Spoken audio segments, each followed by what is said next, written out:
स्नान करके सब साधु अपनी अपनी धूनी वहां चेता करके धूनी तपने लगे महात्मा लोग। अब जो मुसलमान फकीर थे उनको बड़ा भारी चिढ़ हुई, क्रोध आया कि अरे हमारा सारा सब किया कराए इन्होंने चौपट कर दिया। तब वे प्रयोग करने लगे मारण का, तंत्र का इनके ऊपर, और कहने लगे कि यहां से धूना उठाओ। आपने कहा कि ठीक है। वे सब वहां उन पर पत्थर का प्रहार करने लगे। जब नहीं उठे तो तंत्र मंत्र से नहीं उठे तो ईंटा बाठा पत्थर मारने लगे। तो पत्थर जो पूरी शक्ति से उनको मारे वो उलट कर उन्हीं के सिर पर पड़े पत्थर। वो सब वहां से भागे। उनके सबके शरीर में दाह पैदा होने लगे। बाबा ने कहा हम अपना धूना उठाते, तुम सावधान हो जाओ।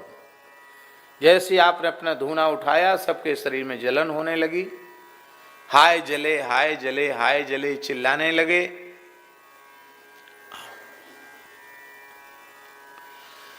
हाय जले चिल्लाने लगे। और आपने कहा यही दंड है कि तुम अब डाकोर की सीमा से बाहर चले जाओ। आपने सबको खदेड़ कर बाहर किया। तमाम कब्रिस्तान था सबको चौपट करके ठीक किया, समतल किया भूमि को। सब संतों से कहा सब लग जाओ। और स्वयं भगवान को प्रकट किया आपने पुनः सरोवर से। और सरोवर से प्रकट करके उसी इमारत में ठाकुर जी को विराजमान कर दिया। आज भी आप लोग डाकोर जी का दर्शन करेंगे, रणछोड़ राय जी का, तो उस इमारत को देखकर लगेगा कि ठाकुर जी मस्जिद में बैठे हैं। मीनार बनी हुई है। मस्जिद में एक विशेष तरह का आला होता, वो आला भी बना हुआ है। मंदिर ठाकुर जी जहाँ बैठते वहीं मंदिर हो जाता है। वहीं ठाकुर जी को विराजमान कर दिया मंगलदास जी। आज भी बैठे हैं ठाकुर जी। और श्री दाऊ दादा को भी आपने प्रकट किया। दाऊ जी मंदिर स्थापित करके आपने वहाँ अपना स्थान स्थापित किया। और आज भी रामानंद संप्रदाय की परंपरा का एक साधु वहाँ गद्दी पर बैठता है डाकोर जी में। उनको कोई विशेष पावर तो नहीं है, पर गद्दी पर बैठकर बस दर्शन दें और लोगों को प्रसाद दें, ये उनको पावर है आज भी। और ठाकुर जी का एक भोग दाऊ जी मंदिर से आज भी वहां नित्य जाता है। तो वो श्री मंगलदास जी महाराज महान सिद्ध पुरुष थे अपने समय के। उन्होंने अयोध्या को भी इसी प्रकार से मुगलों के आतंक से मुक्त किया था। और अयोध्या को भी आपने शुद्ध किया। अयोध्या की सफाई करके जब आपने सरयू स्नान किया तब रघुनाथ जी प्रसन्न हो गए। रघुनाथ जी ने प्रकट होकर दर्शन दिया आपको, आपको हृदय से लगाया। आप बालक रूप राम के उपासक थे, तो कहा कि प्रभु इसी रूप में सबको दर्शन दीजिए। आज भी राघव जी मंदिर जो है अयोध्या में, वो वही स्वप्रगट राम जी हैं जो सरयू जी से प्रकट हुए थे, मंगलदास जी के द्वारा प्रतिष्ठित। मंगलदास जी ने अपने शिष्य भरतदास जी महाराज को वहां नियुक्त किया। उन मंगलदास जी, ये बात हम इसलिए कह रहे हैं कि डाकोर महाराज जी का गुरु स्थान है पहाड़ी बाबा का, इसलिए डाकोर का परिचय देना बहुत जरूरी था। इसलिए मैंने ये सब कथा आपको सुनाई। तो उसी मंगलदास जी की परंपरा में मंगलदास जी के शिष्य श्री भरतदास जी महाराज हुए। भरतदास जी के शिष्य श्री दामोदर दास जी महाराज हुए। और दामोदर दास जी के शिष्य श्री सरयू दास जी महाराज हुए, जो डाकोर गद्दी के आचार्य थे। और उन श्री सरयू दास जी महाराज के शिष्य श्री पहाड़ी बाबा महाराज हुए। ये गुरु परंपरा बहुत पुरानी बात है। तो सरयू दास जी महाराज के शिष्य हुए मंगलदास जी महाराज। मंगलदास जी महाराज के नाती चेला हुए इनके गुरुजी सरजूदासी है, मंगलदासी के भरतदासी, दामोदरदासी, सरजूदासी। सरजूदासी नाती चेला हुआ, चेला हुए, और पनाती चेला हुए, पौत्र शिष्य हुए, प्रपौत्र शिष्य हुए पहाड़ी बाबा महाराज। साधुओं में ये नाती पनाती बहुत जल्दी हो जाते हैं, हाँ, गृहस्थियों में तो बड़ा कठिन है। आजकल तो ब्याह ही बहुत देर से होते हैं, 30-35 साल 40 साल में भी लोग ब्याह करते हैं, तो वो तो पता नहीं नाती संती पंती देख पाएंगे कि नहीं। साधुओं में बहुत जल्दी होते हैं। जैसे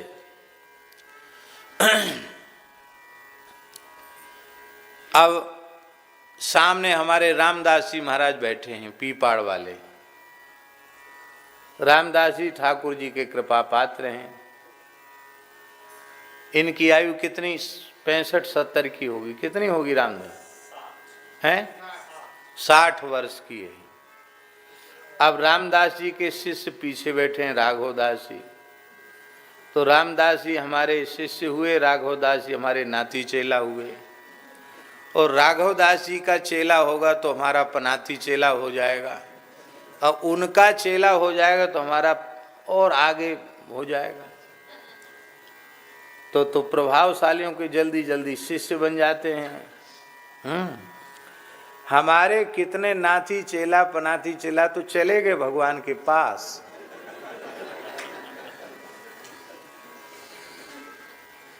अब बड़े बूढ़े बने, वो चले गए।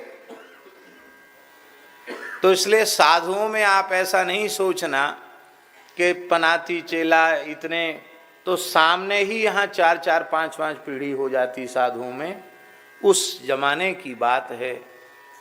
श्री पहाड़ी बाबा महाराज, प्रथम पहाड़ी बाबा महाराज को आपके गुरुदेव परम योगीराज परम तपस्वी श्री सरयूदास जी महाराज, उन्होंने आपको विरक्त वेश प्रदान किया, और अपने संतों की जो प्राचीन परंपरा से जो उपासना साधना की पद्धति है, गुरु प्रणाली, उपासना की प्रणाली प्रदान की। और वे चाहते थे कि इन्हीं को हम नियुक्त कर दें, क्योंकि ये मेरे प्रथम शिष्य हैं। पर बाबा ने गुरुदेव के चरणों में कुछ दिन रहकर सेवा करके बड़ी विनम्रता से प्रार्थना की कि गुरुदेव, हमारा मन लोगों के बीच में बिल्कुल नहीं रमता है, हम तो एकांत में रमण करने वाले हैं। आपकी आज्ञा हो तो हम हिमालय में जाकर भजन करना चाहते हैं। जो सच्चे संत सद्गुरु होते हैं, वे भजन के लिए कभी किसी शिष्य को रोकते नहीं हैं।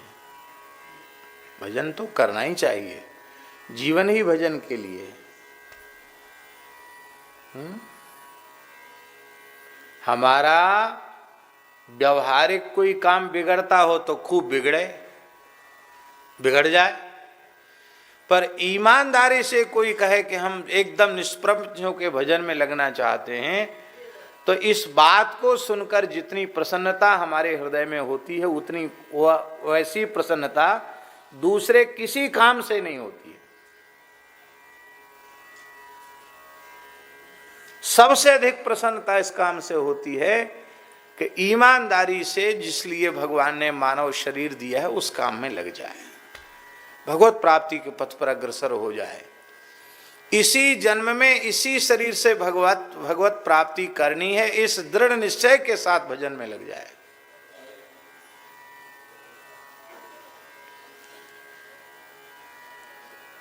गुरुदेव ने बहुत प्रसन्नता, बिल्कुल ठीक है, जाओ। आप गुरुदेव को प्रणाम करके, प्रथम पहाड़ी बाबा महाराज प्रणाम करके गुरुदेव को सीधे विचरण करते करते हिमालय में पहुंचे। हिमालय में मानसरोवर पहुंचे, जो दुर्भाग्य से इस समय चीन में पहुंच गया। पहले भारत में ही था, बाद में चीन ने अतिक्रमण कर लिया। कैलाश, मानसरोवर सब भारत में थे, वर्तमान में चीन के कब्जे में है। चीन में है ये कहना तो ठीक नहीं, चीन के कब्जे में।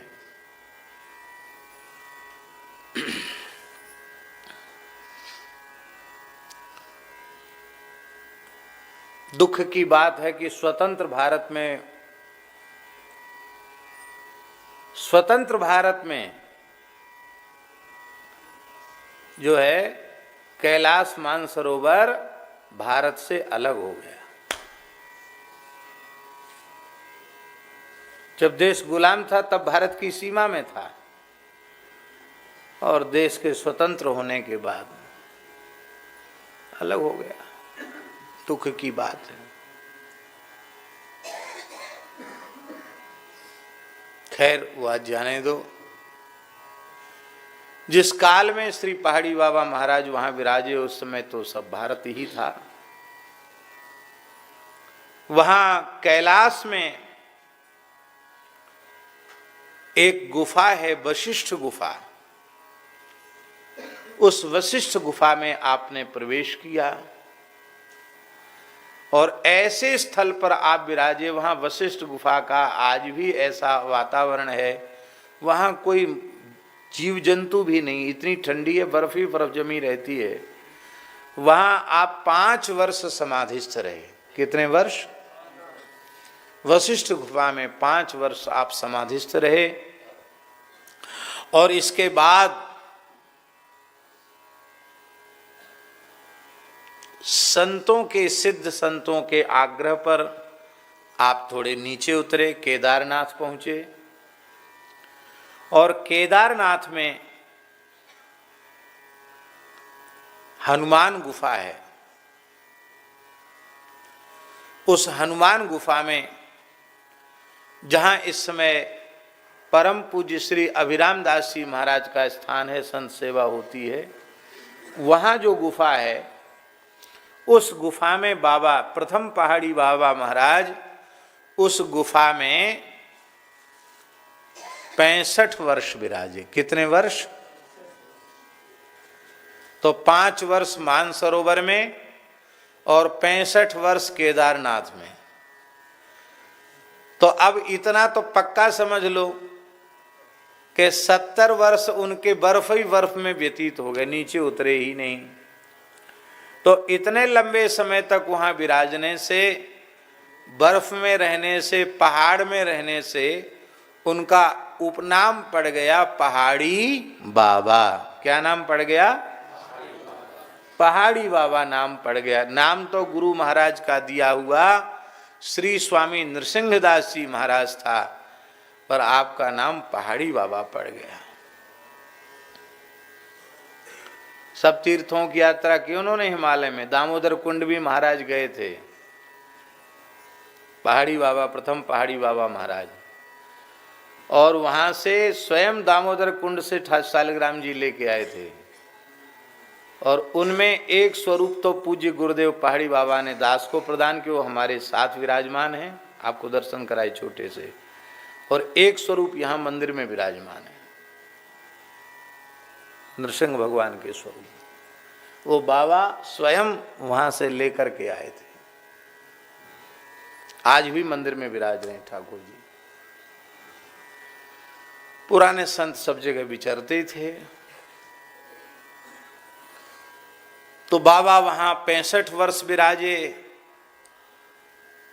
तो जो भी संत इधर से बद्रीनाथ जाते थे, केदारनाथ जाते थे, बाबा का दर्शन करते थे, तो ब्रजवासी संत आग्रह करते थे, बाबा सब तो वहां पहुंच नहीं सकते, आप ब्रज में आओ, ब्रज में आओ। और लोगों को ये पता, शरीर ब्रजवासी है तो फिर आपको ब्रज में आना ही चाहिए। तो संतों के आग्रह पर बाबा, श्री रामदास जी काठिया बाबा के आग्रह पर बाबा ने यहाँ आने का निश्चय किया। बाबा वहाँ से हिमालय से उतरे, ब्रज यात्रा का आपके मन में विचार उठा, और वहाँ से चल करके श्री प्रथम पहाड़ी बाबा महाराज जैसे ही हरिद्वार में सप्त सरोवर आकर के विराजे, उसमें अंग्रेज फैल चुके थे देश में। अंग्रेजी शासन का समय था, क्योंकि लगभग 200 वर्ष अंग्रेज इस देश में रहे हैं। तो बाबा का प्रभाव इतना था उनके दर्शन का कि तमाम भीड़ वहाँ इकट्ठी होने लगी। कुछ फौज के अंग्रेज अधिकारियों के बच्चे भी दर्शन करने आने लग गए। आकर्षण बाबा में जग विलक्षण आकर्षण था आपके दर्शन में। तो फिर अंग्रेजों ने आपको चेटकी समझा कि कोई चेटक करने वाले, तंत्र करने वाले हैं, और अंग्रेजों ने आपको वहां से गिरफ्तार कर लिया, प्रथम पहाड़ी बाबा को। बाबा तो मौन रहते थे, बोलते तो किसी से थे नहीं। जय श्री राम जी की इच्छा, फौज की गाड़ी में बिठाकर उनको आगरा ले आए और आगरा में उनको कारागार में पहुंचा दिया। बाबा वहां पहुंचे और कारागार में भी एक वृक्ष के नीचे, नीम के नीचे आप बैठ गए। संकल्प सिद्ध पुरुष थे, वहीं आपने लकड़ी इकट्ठी करके संकल्प से ही अग्नि को प्रकट कर दिया, वहीं आप ध्यानस्थ हो गए। सिद्ध पुरुष थे। जब वहां ध्यानस्थ हो गए तो पहले तो लोगों का ध्यान नहीं गया, लेकिन बाद में हुआ कि वो अग्नि खुले आकाश के नीचे, ना द्वारा ईंधन डाला जा रहा है और ठंडी गर्मी बरसात का कोई प्रभाव नहीं, अग्नि चैतन्य है, धूना चैतन्य है, अग्नि जल रही है। तो आओ भगवान, आओ विराजो। ओ भैया वहीं वहीं बैठ जा, वहीं बैठ।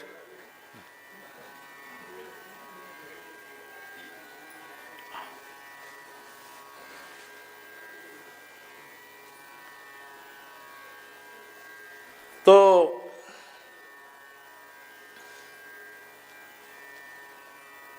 बाबा बैठ गए, अग्नि अपने आप चैतन्य है। महीनों आप समाधि में बैठे रहे, हो सकता है 6-7 महीने समाधि में बैठे रहे। उनके लिए तो कोई बड़ी बात नहीं थी समाधि में अखंड बैठना। अंग्रेजों का शासन हिल गया कि अरे कोई सिद्ध फकीर है भैया, अपराध हो गया। तब अंग्रेज अधिकारी आया, क्षमा मांगी, बाबा से कहा हम आपको मुक्त करते हैं, आप यहाँ से पधारिए, अपराध क्षमा करो, हमें भी कुछ आशीर्वाद दो। उसके कोई संतान नहीं थी, बाबा तो किसी कुछ कहते नहीं थे, भगवान की इच्छा, उसे संतान हुई तो उसने समझा बाबा की कृपा से ही हुई। तब अंग्रेज आपको कलकत्ता ले गए। देखो कैसी विचित्र चरित्र है बाबा का।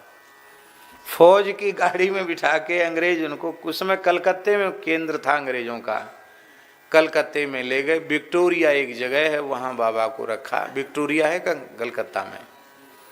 बाबा बने हुए मकान में नहीं जाते थे, या तो गुफा में या वृक्ष के नीचे, झोपड़ी में भी नहीं जाते थे, मनुष्य के द्वारा निर्मित जगह में नहीं जाते थे, या वृक्ष के नीचे या प्राकृतिक पर्वत की गुफा में। तो ऐसी छाया में बाबा ने जाते नहीं थे। शरीर पर कोई कपड़ा भी धारण नहीं करते थे। बाबा वहां विक्टोरिया में विराजे और वहां से बाबा फिर विचरने लगे। उस समय कुछ बंगाली शिष्य भी उनके हो गए। उनमें एक बंगाली माता थी, उसका नाम था मानोदा दासी, बहुत उच्च कोटि की नाम जापिका थी, प्रथम पहाड़ी बाबा की शिष्या। क्या नाम था? मानोदा दासी। वो विलक्षण थी महाराज। बाबा को पहली बारी बाबा गए, उसके बाद तो बाबा द्वारा कलकत्ता गए ही नहीं। तो रोने लगी, बोले बाबा पुनः दर्शन कब होगा, आप तो जा रहे हैं ब्रज की ओर, अब फिर दर्शन कब होगा। तो बाबा ने कहा कि हमारा ये आखिरी दर्शन है, अब प्रत्यक्ष दर्शन तुम्हें द्वारा नहीं होगा। तो लो, तुम्हें ज्यादा विरह है तो लो मेरी सुमरनी, तुम्हारे घर पर विराजमान रहेगी। हमारी परंपरा का कोई भी साधु आएगा, वो इस सुमरनी के नाते से तुम्हारे यहाँ आकर दर्शन देगा। ये वचन दिया। बाबा की पादुका, बाबा की सुमरनी वहाँ आज भी विराजमान है। एक गरीब बंगाली परिवार में, हम भी कलकत्ते जाते हैं तो वहाँ हम दर्शन करते, भवानीपुर में बाबा की सुमरनी का दर्शन करते हैं। बाबा इसके बाद वहाँ से चल करके ब्रज में आए। तो ब्रज में कुछ लोगों ने अमरोली में, जहाँ उनका जन्म हुआ था ब्रज में, वहाँ उनका एक मंदिर सीताराम जी का बनाया। बाबा वहाँ तो पधारे नहीं। रुदायन गांव जो है, जहाँ राधा गोपाल जी मंदिर है, वहाँ बाबा कुछ काल विराजे रुदायन में। और वहाँ से फिर चल करके बाबा कुछ समय मथुरा में भी विराजे। मथुरा में जो अपने सत्यनारायण मंदिर है, वहाँ भी बाबा विराजे, लेकिन वो शहर के बीच में था। बाबा तो रमते नहीं थे ऐसी जगह में। कुछ दिन वहाँ रहकर बाबा फिर यहाँ आ गए। ये जो खाकचौक स्थान है, यहाँ जमुना जी का तट था, जंगल था, कुछ यहाँ था नहीं। वृक्ष के नीचे आकर बाबा यहाँ विराजे।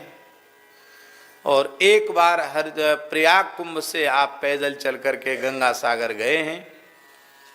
एक छोटा सा गांव है बसोबादी, जिला 24 परगना का, वहाँ भी हम कई बार होके आए हैं। वहाँ बाबा की धुनी है। बाबा ने वहाँ धुनी चैतन्य किया था, हम भी वहाँ दर्शन करके आए हैं। तो बस वहाँ गए, इसके बाद बाबा कहीं गए नहीं। बाबा यहीं विराजे। 150 वर्ष की आयु जब उनकी पूर्ण हुई, तो उस समय और जीवन के बहुत प्रसंग हैं, चमत्कारिक प्रसंग हैं महाराज जी। ऐसे ऐसे विचित्र प्रसंग हैं। यहाँ समाधि हो गई बाबा की, और बसोबादी गांव में एक भक्त वो विकल हो गया कि हम बाबा से दीक्षा लेने वाले थे और बाबा तो समाधि ले ली, अब क्या होगा। उसने निश्चय कर लिया बाबा की धुनी पर कि अब बाबा का दर्शन तो हुआ था पर दीक्षा नहीं हुई, तो अब हम प्राण त्याग देंगे। तो बैठ गया अनशन लेकर के। 7 दिन तक वो बैठा रहा, भक्त राम नाम का जप करता हुआ। और बाबा 7वें दिन धुनी की अग्नि से ही प्रकट हो गए। अब प्रकट होकर के बाबा ने उसे दीक्षा दी। घोष परिवार का बालक था, दीक्षा दी, और दीक्षा लेते ही वो सिद्ध हो गया। इसके बाद वो चले गए, लौट के आए ही नहीं घर में। बाबा के शिष्य भी ऐसे ही थे। तो बाबा यहाँ आकर के विराजे। और ये जो छवि है इधर, ये पूज्य श्री पहाड़ी बाबा महाराज के शिष्य, प्रधान शिष्य श्री स्वामी लक्ष्मण दास जी महाराज, द्वितीय पहाड़ी बाबा जी महाराज। इनका जन्म भी बाबा के आशीर्वाद से ही हुआ था। इनके भी जन्म की विचित्र कथा है। ये सब जिनका उत्सव है उनकी चर्चा करना आवश्यक है, इसलिए हम ये चर्चा कर रहे हैं। ये भी ब्रजवासी थे शरीर से। दाऊ जी का जन्म था बाबा का, श्री लक्ष्मण दास जी का जन्म बलदेव जी का जन्म था। इनका जन्म भी सनाढ़ विप्र कुल का जन्म था। इनके पिता भी बड़े जमींदार थे, कोई संतान नहीं थी, तो अपने भाई को सब संभला करके अपनी पत्नी के सहित वृंदावन वास करने लगे। एक दिन वृंदावन की परिक्रमा करते करते यहाँ नीम के नीचे बाबा धूना पर बैठे दिखाई पड़ गए। तो बाबा में श्रद्धा हो गई, बार बार बाबा का दर्शन करने आने लगे। तो बाबा ने कहे, बच्चा क्यों आता है भाई, ब्राह्मण देवता क्यों आता है, क्या काम है तुझे, क्यों आता है यहाँ। बाबा कृपा करो हमें दीक्षा दे दो, भगवत शरणागति चाहते हैं, हमको नाम सुना दो। बाबा बोले, दीक्षा लेने के बाद फिर मेरे शिष्य का पुनर्जन्म हो, ये मैं नहीं चाहता। और तेरे मन में पुत्र की वासना है, वासना रहेगी तो पुनर्जन्म होगा। मन में तो थी तेरे कि नहीं बेटा है, अब नहीं हुआ तो नहीं हुआ, पर मन में तो बात बैठी है। जा पहले पुत्र की वासना पूरी कर, घर चला जा, दाऊजी चला जा, और पुत्र हो जाए तब आना, तब दीक्षा देंगे। तो उन्होंने कहा बाबा हमारी तो उम्र है गई, 65 वर्ष की हो गई, अब कोई संतान की संभावना भी नहीं है। अरे जा बच्चा, अब तो वाणी निकल गई, जा। तो उन्होंने कहा कि ठीक है, यदि पुत्र हो जाएगा तो हम आपको ही अर्पित कर देंगे। बाबा बोले देखा जाएगा। आप लौट करके, दाऊजी ब्रजवासी तो थे ही यहीं से, दाऊजी चल, कितनी दूर है दाऊजी, गोकुल दाऊजी। दाऊजी चले गए और बालक के रूप में इनका जन्म हुआ। तो जब ये 1.5 महीने के थे, उस समय इनको लेकर इनके पिताजी माताजी आए और बाबा को धूनी पर बाबा के चरणों में रख दिया। बाबा आपके आशीर्वाद से हुआ, ये आपके चरणों में अर्पित है। बोले भाई वाह, ब्राह्मण वचन का पक्का निकला। बुढ़ापे की संतान बड़ी प्रिय होती है, और इतना संतान से प्रेम होता है, फिर भी तुमने सत्य की रक्षा की, साधु की धूनी पर अर्पित कर दिया। ये तो मेरा हो गया। इसका नाम लक्ष्मण दास, 1.5 महीने के बालक का ही नाम रख दिया आपने।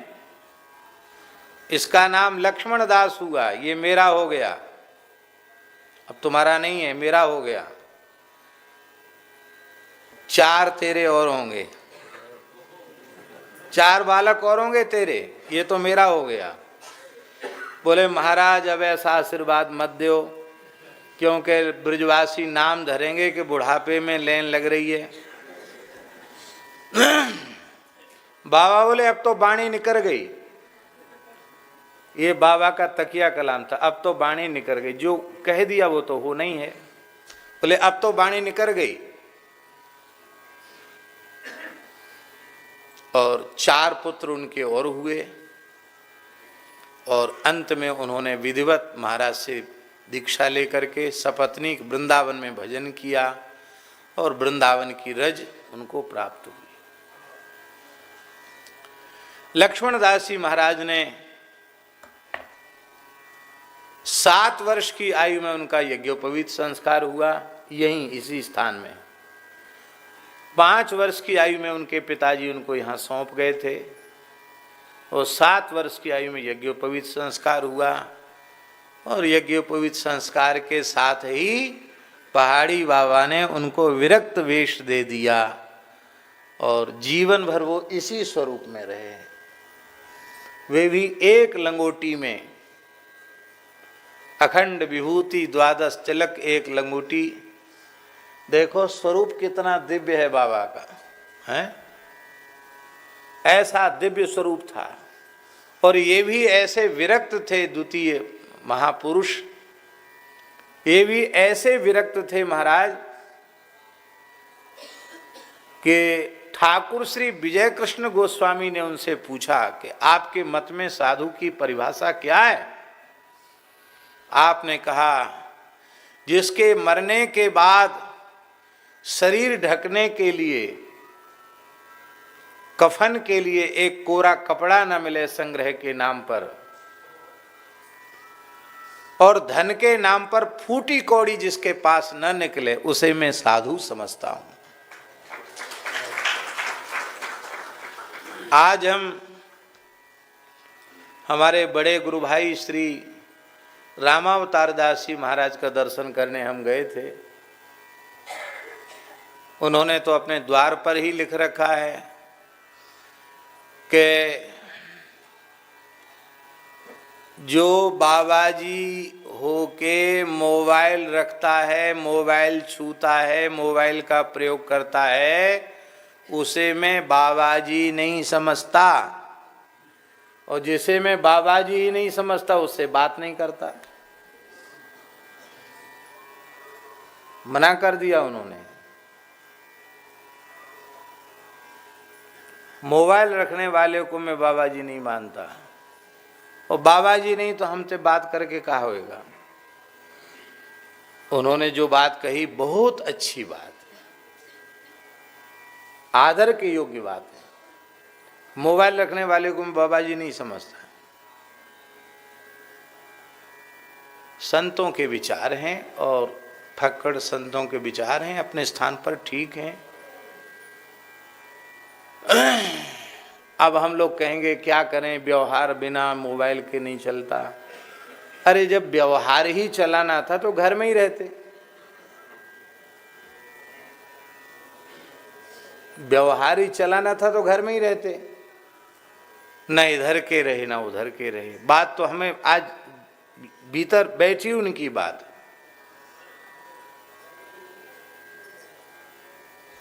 हम लोग भी चातुर्मास करते, उन्होंने भी चातुर्मास किया, और आषाढ़ शुक्ल एकादशी से और कार्तिक शुक्ल द्वादशी तक वे किसी से मिले ही नहीं। बोलने की बात तो दूर रही। सही चातुर्मास तो ये है। तो महात्माओं की अपनी रहनी होती है।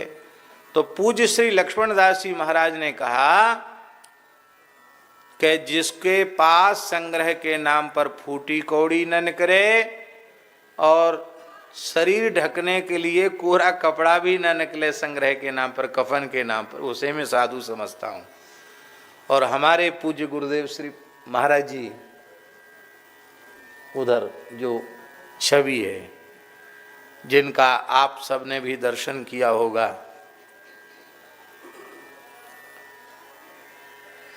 महाराज जी कहते थे कि जब गुरुदेव का शरीर पूरा हुआ,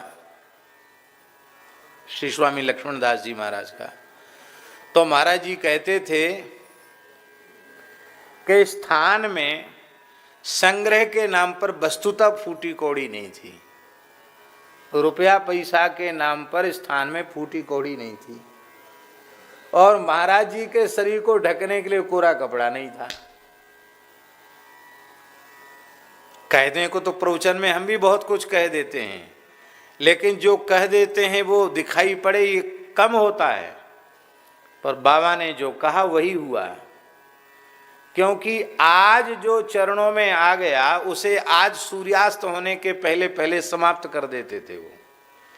महाराज जी कहते थे 1 रुपया आ गया तो 1 रुपए की 3.5 से रबड़ी आती थी। कितनी रबड़ी?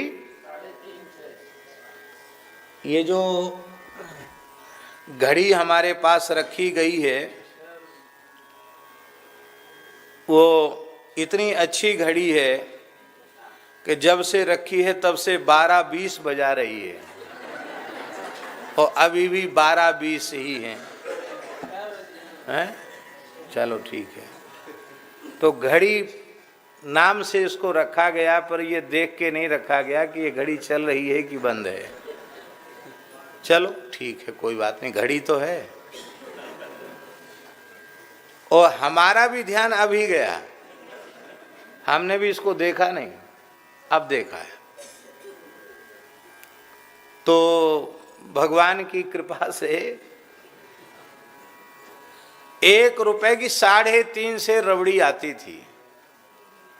तो महाराज ध्यान से सुने, 3.5 से रबड़ी 1 रुपए चढ़ गया तो महाराज कहते थे, श्री स्वामी लक्ष्मण दास जी महाराज परम गुरु महाराज कहते थे कि बच्चा लगता है रघुनाथ जी रबड़ी का भोग लगाना चाहते हैं।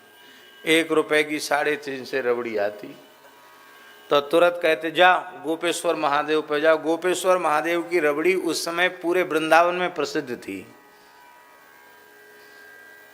महाराज जी कहते थे अपने जमाने में गोपेश्वर की रबड़ी वृंदावन में प्रसिद्ध थी। समय समय की बात है। ये हरी सेठ वाली दुकान जो है, इसके पुरखा, इसके दादा परदादा रबड़ी प्रसिद्ध थी, बहुत पुरानी दुकान है। अब तो वो ऐसी हो गई।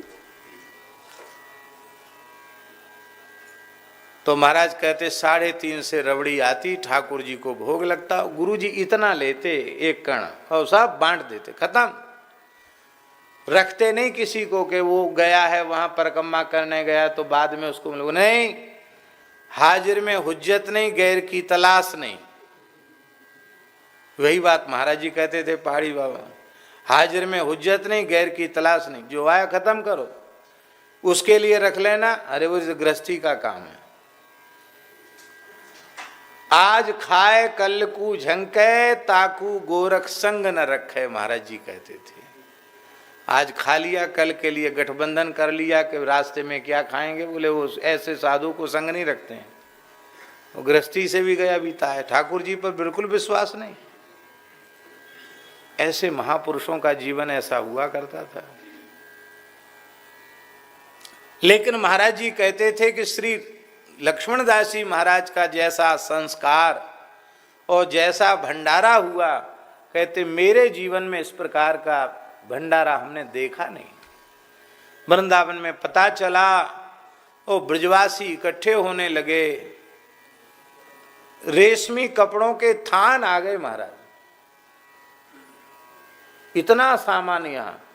कहते जगह जगह भंडारे हुए बाबा के, दाऊ जी में, बरसाना में, नंदगांव में। ब्रजवासी मानते थे बाबा को, सब ब्रजवासी भगत थे, हमारे बाबा हमारे बाबा हमारे बाबा। बहुत अद्भुत महापुरुष थे।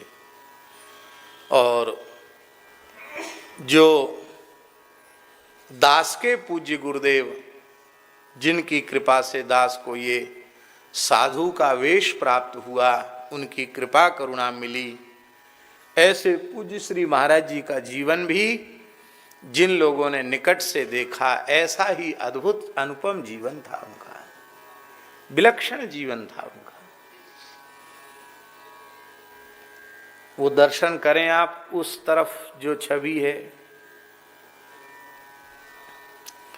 छवि में देखने से भी लगता है कि कोई सिंह विराजमान है।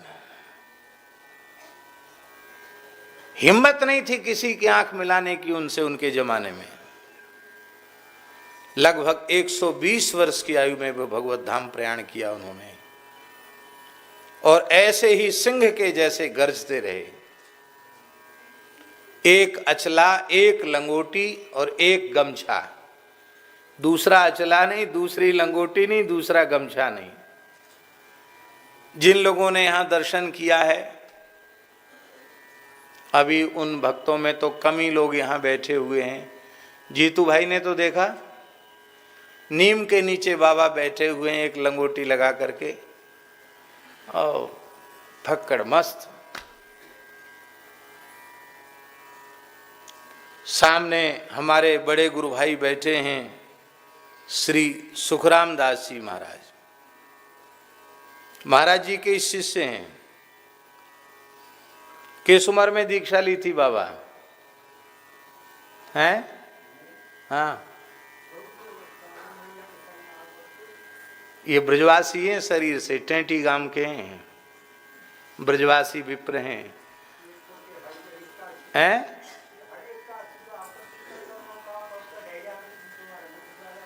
हाँ, मैया के संग आओ करते। कितने उम्र ही जब दीक्षा ली?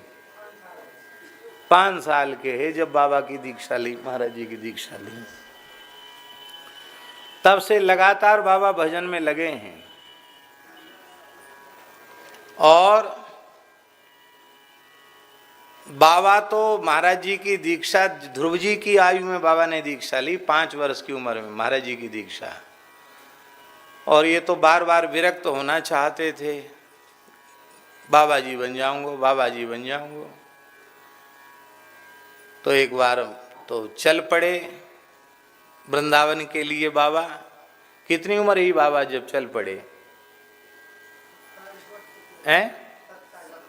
हाँ। और तब तक बाबा ने उस जमाने में विवाह नहीं किया। 86 वर्ष की आयु हो रही बाबा की। हाँ, जो ब्याह बारवा तो बात मने कर देते बाबा, वही ब्याह ना करनो, ठीक है, उसे मना कर देते बाबा। तो उस जमाने में बाबा 27 वर्ष की आयु तक एक विरक्त साधक के जैसे घर में रहे, आप सोचो। और इसके बाद फिर मैया खींच गई। हाँ हाँ हाँ, तो हरे एकादशी आमते बाबा, तो बाबा कहते मुख्य चीज भजन करवाओ, भजन करो करो, भजन करो कर। बाबा भजन में लग गए। भजन में लग गए तो संसार में प्रवृत्ति कहाँ से हो। तो जब 27 साल के है गए, बाबा ने ब्याह करने की बिल्कुल मने कर दी। तो मैया बोली कि अब मैं जमुना जी में डूब मरूंगी। आज तो ये श्राप दे के मरूंगी।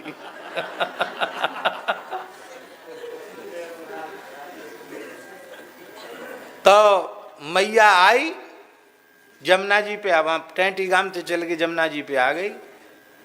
वो आए के मैया ने अपने सवरे, क्यों बाबा, आभूषण सब उतार के फेंकना शुरू कर दिए। सब फेंक दिए उतार के आभूषण, सब सोनो चांदी ले आई मैया। अब सब फेंक दिए, बोले मैं जमुना जी में कूद मर रही हूं और तो श्राप और दूंगी। अकेले पुत्र बाबा और पिताजी पधार गए पहले ही हैं। 2.5 महीना के थे तब पिताजी पधार गए। तब आपने देखा कि मैया बहुत विकल है, तो मैया के चरण पकड़ लिए। अच्छा तू जो कहेगी सो हम करेंगे, अब तू मरने का विचार छोड़ दे, श्राप मत दे, बस आशीर्वाद दे। तो मैया देखो ब्रजवासी माताएं कैसी होती हैं। मैया प्रसन्न हो गई, बोले जा मैं आशीर्वाद दे रही हूं, तेरे 4 छोरा होंगे, उनमें महात्मा है जाएगा। तो बाबा के पुत्रों में श्री मदन मोहन दास जी आपके पुत्र हैं, जो ठाकुर जी के शरणागत हैं और विरक्त शिष्य, विरक्त संत हैं। 4 पुत्र होंगे तेरे, ब्याह के पहले कह दई 4 पुत्र होंगे, उनमें एक महात्मा हो जाएगा और तू महात्मा हो जाएगा। फिर भजन करेगो, ते भजन करते करते शरीर पूरा करेगो। मैया आशीर्वाद दे के गई। और आज भी बाबा सामने बैठे, इनको कहने में हमें थोड़ा संकोच का अनुभव होता है, लेकिन ठाकुर जी की बड़ी कृपा है, वो मने कर रहे हैं। लेकिन इस तरह के साधु अब मिलना बहुत कठिन है, मुश्किल है। आज 86 वर्ष की आयु में भी एकादशी, पूर्णिमा, अमावस्या वृंदावन की परिक्रमा करे आते हैं 2 घंटा में प्रेम से। और बीमारी के नाम पे एक गोली भी नहीं खाते, कुछ भी, कोई रोग दोष बीमारी शरीर में नहीं है, एकदम स्वस्थ हैं। और 86 की उम्र चल रही है। हम 50 वर्ष की आयु में उतने स्वस्थ नहीं हैं जितने बाबा 86 वर्ष की आयु में स्वस्थ हैं। ये ठाकुर जी की, ये भजन की महिमा है, ये ठाकुर जी की कृपा, गुरुजनों की कृपा, ये संयम सदाचार की महिमा है। तो अभी भी शरीर खूब ठाकुर जी की कृपा से स्वस्थ है। और हमको ऐसा लगता है कि ठाकुर जी ने चाहा तो हमारे सुखराम दास जी शताब्दी पूरी करके जाएंगे। और क्या 86 साल में ऐसे टन हैं, तो कहाँ बेगर व्यवहार हो इनको। और यहाँ तो परंपरा में सब बड़ी बड़ी आयु के हुए ही भाई हैं। प्रथम महापुरुष 150 वर्ष तक विराजे और हम लोगों के गुरुदेव कम से कम 120 वर्ष तक विराजे, तो बाबा 100 साल तक विराज जाए, कौन सा आश्चर्य है। ऐसा अद्भुत, हम आपको क्या कहें, ये पूरी की पूरी परंपरा सिद्धों की परंपरा, खाक चौक की परंपरा, सब एक से एक बढ़कर के महापुरुष हुए। हमारे ऊपर भी महाराज जी ने जो कृपा की, वो सामान्य कृपा नहीं की, विशेष कृपा की। हम उस कृपा का वर्णन नहीं कर सकते हैं। और ये बैठ करके सभा में सबके सामने कहने योग्य बातें नहीं है जिनको हम कहें आपके सामने, कहने से उनकी महिमा कम हो जाएगी। पर जैसी कृपा इन पूज्य गुरुजनों ने की है,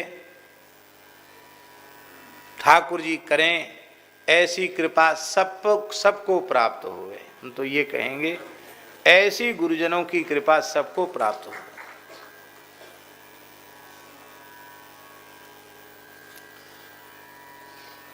एक होती है ममता, छोह, दुलार, वात्सल्य, वो हमने महाराज जी का प्राप्त किया।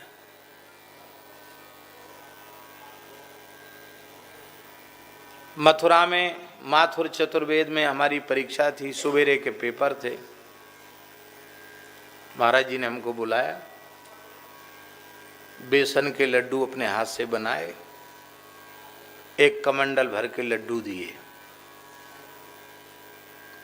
महाराज जी के फलक पर रहे जलने के, तो उनके महाराज जी ये फपोला आ गए हाथ में कैसे?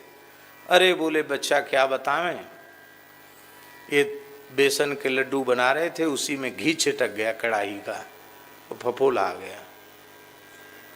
तो तुम्हारे लिए बना रहे थे लड्डू कि तुमको परीक्षा देने जाना है, 11-12 बजे आओगे, गर्मी का समय है, माथा चढ़ जाएगा, और 2 लड्डू खा के पानी पी के जाओगे तो माथे में तरावट रहेगी, बढ़िया से परीक्षा दे के आओगे, अच्छे नंबरों से पास होगे। तो हमने कहा महाराज जी आपके फलक पड़ गया, कोई ऐसी आवश्यकता तो नहीं थी। चल हट, बक बक करता है, गर्मी चढ़ जाएगी, तबीयत बिगड़ जाएगी, और तुम प्रसन्न रहो, ठीक रहो, मस्त रहो, बस ऐसा कहे कि उनके नेत्र भर आए। ऐसा वात्सल्य हमने प्राप्त किया उनका। हम आपको क्या कहें, हमारा विद्यार्थी जीवन था, रहते तो साधु जैसे ही थे, पर अपने जीवन में महाराज जी ने किसी को अपने पास नहीं रखा। जहां वो शयन करते थे वहां तो किसी को नहीं रखा अपने पूरे जीवन में, पर कुंभ में जाते महाराज जी तो हमको साथ ले जाते, महाराज जी के छत्ता में हमारा आसन रहता था।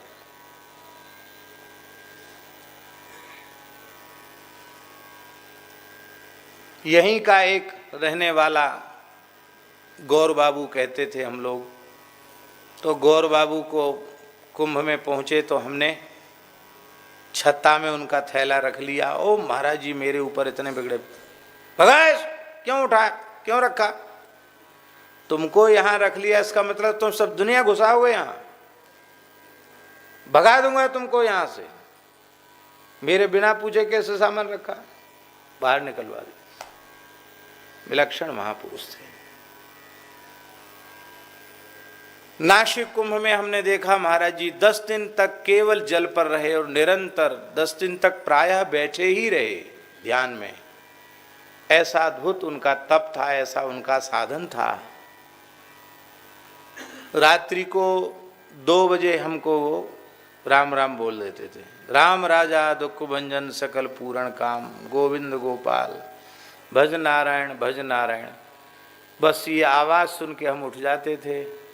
रात्रि को 2 बजे साष्टांग प्रणाम किया और फिर स्नान करके महाराज जी का कमंडल लेके गोदावरी चले जाते, गोदावरी जी से जल ले आते, वहाँ संध्योपासन करके आते तो 3-3:30 बजे तक आते। आकर के उनको कमंडल दे देते। महाराज जी बस उसी को एक एक घूंट लेते रहते, उसी से उनका स्नान वगैरह सब उसी से हो जाता था। बड़ा कमंडल था, उसी में जल भर के ले आए। एक दिन रात्रि को उन्होंने 2 बजे की बजाय 1:30 बजे ही हमको आवाज दे दी, राम राजा दुख भंजन सकल पूर्ण काम। डर तो रहते ही था उनसे, तो तुरंत हम जगे, प्रणाम किया। बोले क्या टाइम हो गया देख। एक ऐसी घड़ी, जैसे ऐसी होती ना, ऐसी घड़ी हम रखते थे थैला में। तो महाराज जी 1:30 बजा है। मैंने एक संकल्प किया है,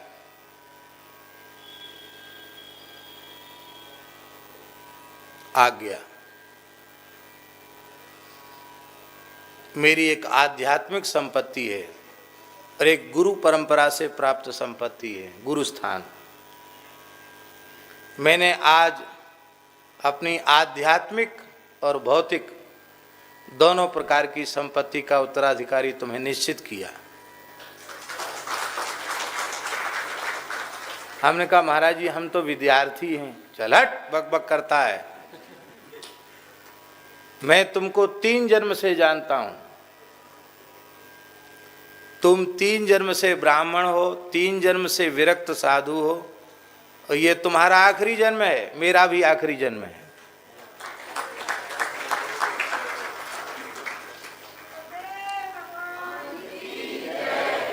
सो जाओ। वहां ये नहीं कह सकते थे कि अब तो 2 बजे तो जगना है और 4-5 मिनट तो हो ही गए, अब क्या सोएं। सो जा। तुरंत चद्दर ओढ़ के लेट गए। फिर 2 बजे उन्होंने राम राजा दुख भंजन सकल पूर्ण काम। भला संकल्प कर लिया मैंने कई साल पहले। ऐसी उनकी करुणा थी, ऐसी उनकी कृपा थी। सिद्ध महात्मा होते कैसे हैं, सिद्धों की लीला होती कैसी है, ये हमने सुना नहीं, पढ़ा नहीं, महाराज जी के चरणों में रहकर प्रत्यक्ष देखा। सिद्ध संत कहते किसको हैं? महाराज जी कहते थे कि आंख मूंद के फोटो खिंचाने वाले योगी तो बहुत मिल जाएंगे, लेकिन 2 हाथ पैर वाले मनुष्यों में बोले इस शरीर पर जैसी गुरुजनों ने कृपा की है, कहते उस तरह का अब साधन करने वाला, माने जिसको योग मार्ग से अनुभूति हुई हो, इस प्रकार का साधक मिलना अब अत्यंत कठिन है। ऐसा महाराज जी कहते थे।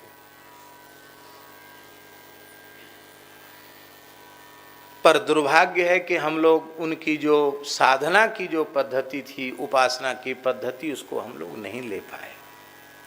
यद्यपि उन्होंने अपना मार्ग बताया, लेकिन मार्ग बताने से ही थोड़ी ही होता है।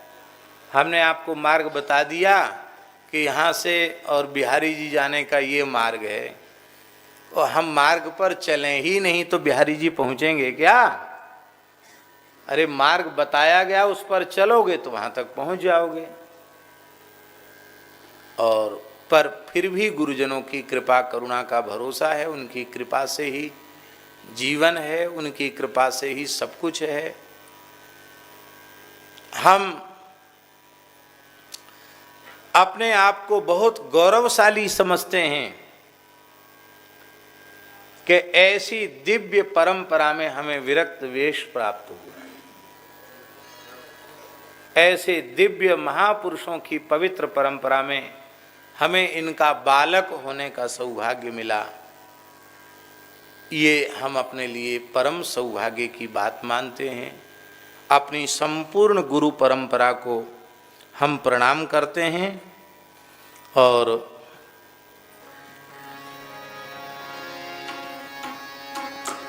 समय क्या हुआ है? हाँ, तो बस हम एक छप्पे छंद बोल करके और फिर जो हम कहना चाहते थे वो तो हम कल कहेंगे। हमारा मन था कि हम पहाड़ी बाबा की परंपरा के जो मूल द्वाराचार्य श्री साकेत निवासाचार्य श्री टीला जी महाराज का स्मरण हम करें। टीला जी का चरित्र लोगों को कम थोड़ा ज्ञात है, तो कल हम टीला जी का चरित्र और उनके गुरुदेव श्री पहाड़ी जी का, पहाड़ी जी और टीला जी, जैसे आज हमने श्री स्वामी मंगलदास जी महाराज, श्री स्वामी सरजूदास जी महाराज, श्री पहाड़ी बाबा महाराज, श्री परम गुरुदेव श्री लक्ष्मणदास जी महाराज, इन सब महापुरुषों का संक्षिप्त चरित्र का स्मरण किया। ऐसे ही पूज्य गुरुदेव का भी पावन स्मरण किया। ऐसे ही हमारा मन है कि कल हम इन महापुरुषों के पावन नाम का स्मरण करें। बोलो भक्तवत्सल भगवान की जय जय।